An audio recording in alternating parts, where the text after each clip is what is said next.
Tribunal ने फैसले में कहा कि शेख हसीना पर साबित हुए कि उन्होंने मुहाजिरीन को के खिलाफ बहुत सख्त जानलेवा एक्शन हुक्म दिया था। 6 people killing in Chankharpul to Dhaka university. Hasina को मौत की सजा दिया गया था। बांग्लादेश में भारत के सहूलतकार अपने अंजाम को पहुंचने लगे हैं।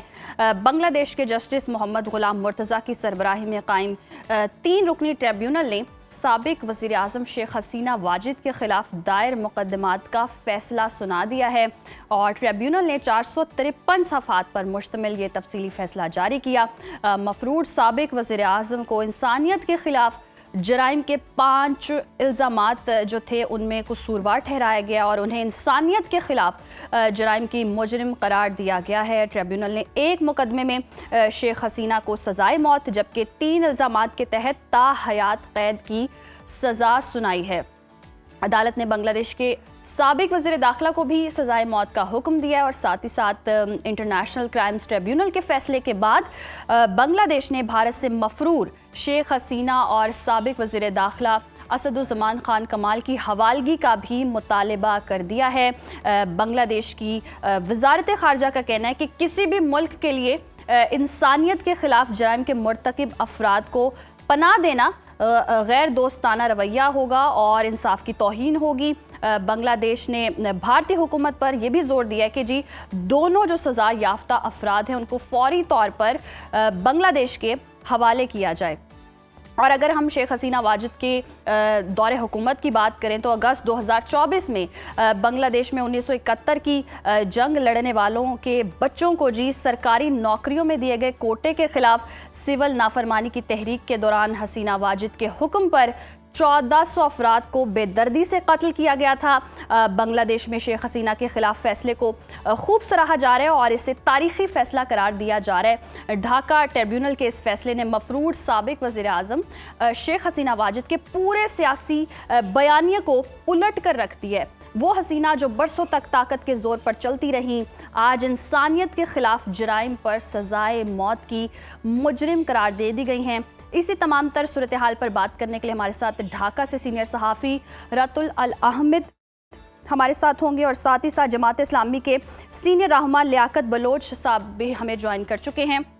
सबसे पहले रातुल आपकी जानिब आऊँगी। वेलकम टू सुनो पाकिस्तान, बहुत शुक्रिया आपके वक्त का। शेख हसीना वाजिद पर कत्ल के जो अहकामात जारी हुए हैं और तशद्दुद पर उकसाना, मुजाहिरीन को ताकत से कुचलने के संगीन इल्ज़ामात साबित हो गए हैं।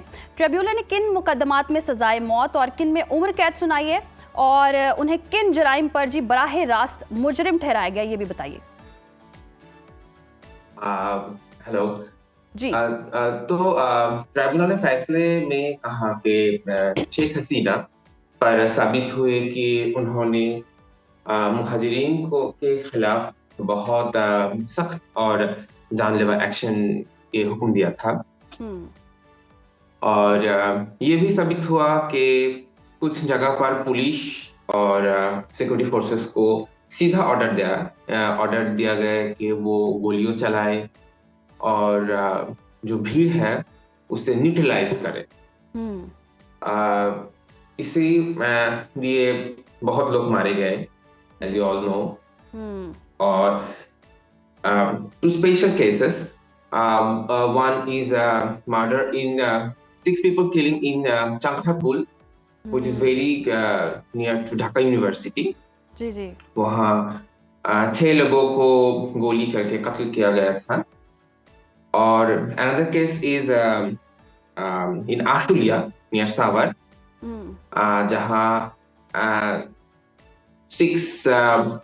5 dead bodies and 1 severe wounded person को जलाया गया था। हसीना को इस चार्जेस पे मौत की सजा दिया गया था और